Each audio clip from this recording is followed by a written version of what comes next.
back to Mining Stock Daily, everybody. Trevor Hall here, joined by John Black, CEO of Regulus Resources. They do trade on the Venture Exchange with REG and on the OTCQX with RGLSF. John, welcome back to the podcast. How you been? Doing well, Trevor. How about yourself? Doing wonderful. Looking forward to conference season begins here shortly in our neck of the woods in Colorado. So last week before that kicks off. But we've got to touch base with you and the team at Regulus because you put out news last week, kind of a general update on exploration and some social community activities involved with the AntaKori project there in Peru. What's interestingly, in the very first paragraph of the news, you said the company's actively pursuing opportunities to unlock value of AntaKori. So obviously, despite exploration not being incredibly active, of the seasonality, the work never stops. So give us a general sense of what's really happening with AntaKori behind the scenes here. Absolutely. And what this was really meant was it's been some time since we've had substantive news out, and we just wanted to provide an update for people on where we're at with the project. As most of those that are familiar with us know, we already have a sizable resource in hand in the project. Our drilling that we last reported was continuing to advance that to the north. But we're taking a little bit of a pause at the moment right now and essentially preparing the district to see how we move this forward. So part of this is we're evaluating different ways we can go forward with the project, how that will work for us. And a big component of that is ensuring we have a large footprint around the project that is involves community members or stakeholders that are comfortable with the project and like how we're going forward. And that involves employing people and providing projects that improve their means of livelihood going forward. And that it's not something that's an add-on to what we do. We view it as an integral part to the process. That adds value to the project if we're establishing a positive link between development of a project and the communities around us. And one of the best ways to do that is through additional work. So a lot of what we're doing right now is we recently announced that we made it to the threshold where we earned into a 70% interest in the Koki Rumi block, a large block of ground where we earned into an interest from Buenaventura on the north side. We have a similar agreement on the east side of the district that allows us to earn up to a 60% interest in a block of ground held by Goldfields. And we hadn't done much work on that until recently. And so the good news that we're able to put into this release is that our communities team has successfully negotiated access with the community of Tingo. And community of Tingo is a relatively pro-mining community, but they do like to have their compensation to move forward. And so it took us a little while to get that in place, but we have that in place now. We're in the first phase of exploration where we do surface geologic mapping, rock chip sampling, and preliminary geophysical surveys to just get a feel for what's the ground. It's immediately to the east of the known mineralization at the Tantuatai mine, so it's very prospective ground and a very good chance that we'll develop drill targets in that area as we're going forward. So we're pleased that we're doing that work to develop those drill targets, identify if we can expand mineralization to the east side of the district, and at the same time interacting with more communities and providing a positive link to our activity going forward. So that was a big piece of what we talked about. We also talked about some of our just general programs that we have going forward that involve all the communities around us, not just the Tingo community, but particularly the communities to the north and the west and the greater community of Chagor. And there we have some really exciting programs going to improve internet connectivity. The introduction of Starlink has been wonderful because we're able to help communities arrange to get those types of satellite connections for internet connections into the communities, which has been great for a lot of the schools in the area. And then particularly an initiative that we have that we call Pastos Mejorados in Spanish. It's improved grasses in English. And it was an idea that one of our young team members in our communities team came up with. He's an agronomist by background. And he realized that something we could do is to improve the forage for the dairy cattle in the area. Most of the predominant industry for the communities around us to the north and west side of the project area depend on dairy cattle.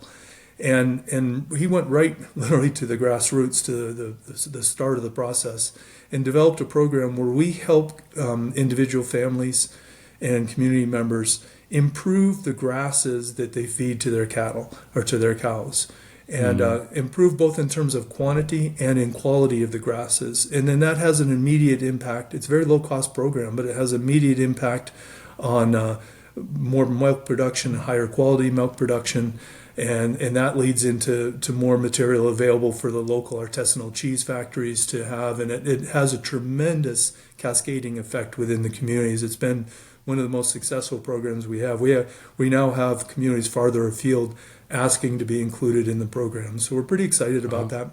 A lot of good activity going, and as I mentioned, this is all value add type activity that essentially it demonstrates the compatibility of a exploration operation or eventual mine operation interacting with communities to improve the livelihoods of the communities through direct employment or just improving their other means of economic benefits. So we're pretty excited about it. As a son of a former dairy farmer, that hits home for me a little bit, John. But let's talk about it, because farming and dairy farming, especially, it's a very much a generational type business. It's typically, handed down from one generation to the other. But this area is also has had a lot of mining involved with it as well. In fact, the Tinto mine. I'm sorry if I'm mispronouncing that. That was active in the 40s and 70s, obviously. So, not 50 years ago. That's it's not short, but it's not a long time ago. What is that relationship between the generational farmers with the history of mining in the area, and how has that evolved with Regulus being involved in the district? It's probably one we'd need a few hours or days to go through in all the detail on it, but. Essentially, what we have in the area is we have a number of diverse communities around us. So on the east side of the area in the district of Wagulyok, which includes Tingo, that's much more of a mining community. They have that tradition of long mines. The mining you mentioned in the 40s and the 70s, that was more small scale family mining in the area. Tinto mine itself is actually an open pit, more modern mine. In the same general area on that. And so in the Tingo Wagulyok side, we have that familiarity with mining. It's a way of life. The groups are very much comfortable with mines being established. They're hard negotiators on making sure they get a fair shake out of it and get good employment. Mm-hmm. So there's sometimes a complex interrelation between the mining companies and going forward. But the community of Wagulyok has permitted the development of the Tinto mine and the Cerro Corona mine of goldfields nearby going forward. On the west side, the opposite side of the Continental Divide into the Chugur area, the nature of economic activity changes completely, and that's where we see this more dependence on dairy farming and other agricultural activities going forward, particularly as you get to lower elevations away from the mining area, downstream from where we're at. And that's why it's so critical that we make sure these groups are comfortable with how we're doing things, because even though we're above where they are elevation-wise, most of the area that we're exploring isn't really apt for forage for animals or people to live in. It's high elevation ground, but we do affect areas down below us, or potentially could affect them down below us. So that's where we have a completely different approach for the communities in Chugur than on the west side than we do with Tingo on the east side, and it's quite a fascinating process that our team goes through on how we do this, and it's taken us years to get to where we're at right now. But we've particularly in the last 2 years, we've made some tremendous advancements. So a lot of times, I know for shareholders, it's frustrating to not see lots of drill holes or immediate resource increase and stuff. But what we wanted to emphasize is that there is a lot of work going on in the background right now, which is certainly adding value and preparing the not just our district, but our property, but the district overall for continued mining activity in the future. And in that process, we're evaluating how do we fit in best with this. What do we do going forward? We openly state that our intention really is to prepare the road and pass our project on to more of a true mining company. We're more of an exploration, early development project. And that's a lot of what we're doing right now. We're also influenced quite a bit by some of the major companies that interact with us. We have neighbors that are in constant contact with us for various reasons on this, but we also have large companies from far afield that are monitoring what we're doing moving forward. The size of the deposit that we already have is quite significant, and the neighbors clearly have quite a bit of mineralization as well on this. So that's drawing the big companies in. We can talk about Rio Tinto because they're an open partner of ours moving forward. And the other component of this news release that was important is that, just as a refresher for those that might not remember this or know much about us, is earlier this year we entered into an agreement with Rio Tinto, a division of Rio Tinto called the Nuton division of Rio Tinto. Mm-hmm. And Rio Tinto has developed technology that they believe will allow the leaching of primary copper sulfides and sulfur salts. We've been able to heap leach secondary copper mineralization, but as an industry we haven't been able to heap leach primary mineralization. And they believe that they have a technique that will work very well on this, and particularly for the style of mineralization we have. So they've come in as an equity interest in they own a little over 15% of the company right now, 16% of the company, and they're working very closely with us to test their technology. And if it's successful and they can demonstrate this work, it'll be quite a breakthrough. We don't need their leach technology to make the project interesting and viable, but if this works, it has potential to substantially improve both the economics of the project and the sort of ESG aspects, the compatibility of the project with the area. Their technology would use a lot less water, a lot less energy, for example. So we're very anxiously awaiting that, and we thought we were going to have to drill additional holes to acquire the samples for the metallurgical test, the column leach test that they'll do now. And the good news is that we mentioned in part of this release is that as we looked into this and looked into permitting and access to different areas, we determined together with Rio Tinto Nuton that we have plenty of material with our existing core and it's adequate for what they need to do going forward. So we're right now finalizing the selection of the intervals and packaging them up, and hope to have those landed in the Rio Tinto laboratories. Probably within about a month right now. We'll certainly let everybody know when those are landed. And that'll start a process of up to about a year where they test that material to determine if their technology works well on the project.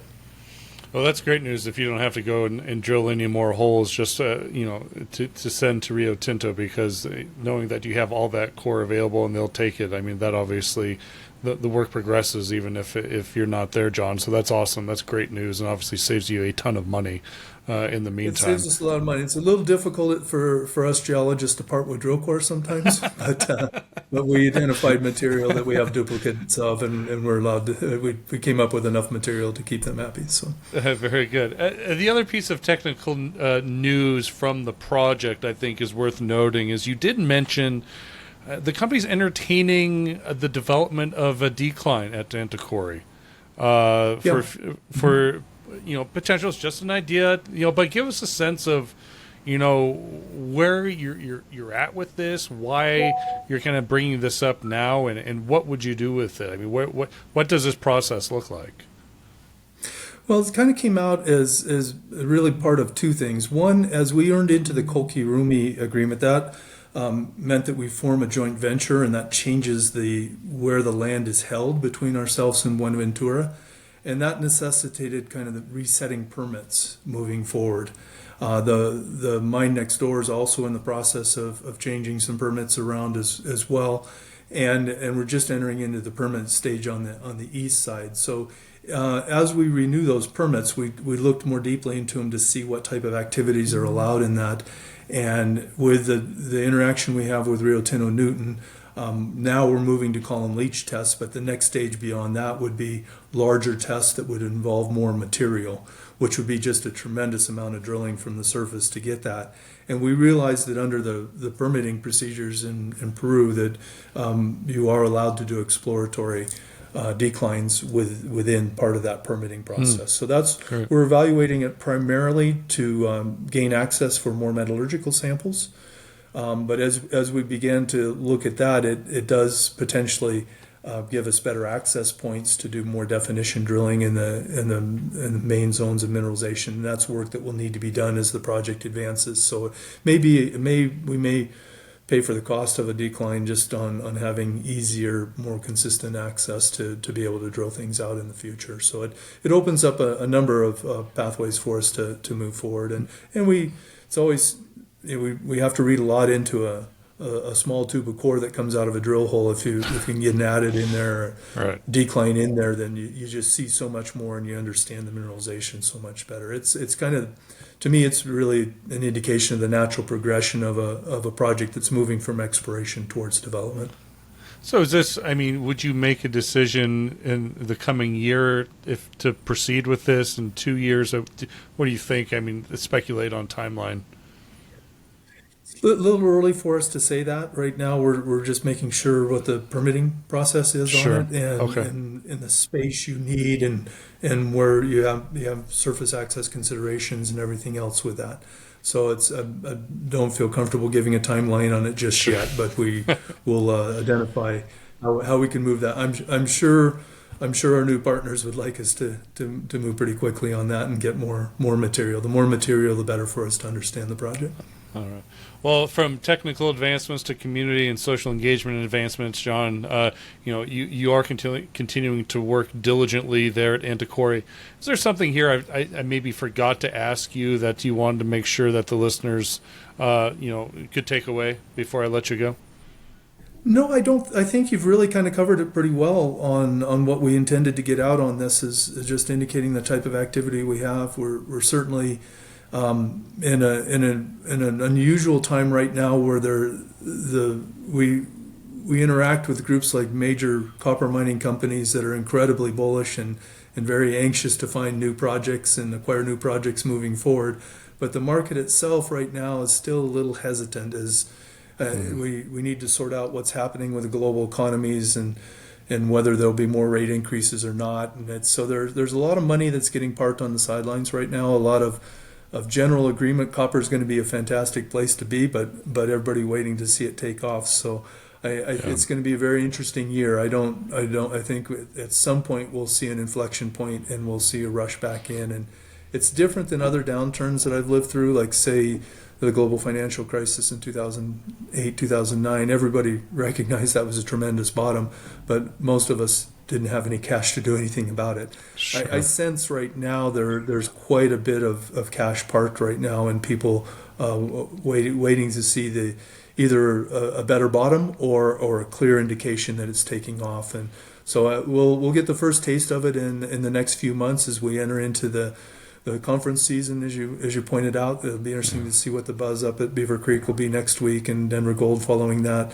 But I anticipate over the course of the next 6 to 12 months, we'll see quite a different space here with a lot more interest getting into the copper space here. Yeah, I think you're right. I think everybody is waiting for that all clear, and we just haven't necessarily seen it yet. But what a difference a quarter can make. So we'll see how the rest of the year plays out. John, thanks so much for your time. Great update, and we'll catch you again here in the coming weeks. Great. Thanks, Trevor. See you next week up above. Yep. All right, that's your update from Regulus Resources, everybody. Again, trading on the Venture with REG and on the OTCQX with RGLSF.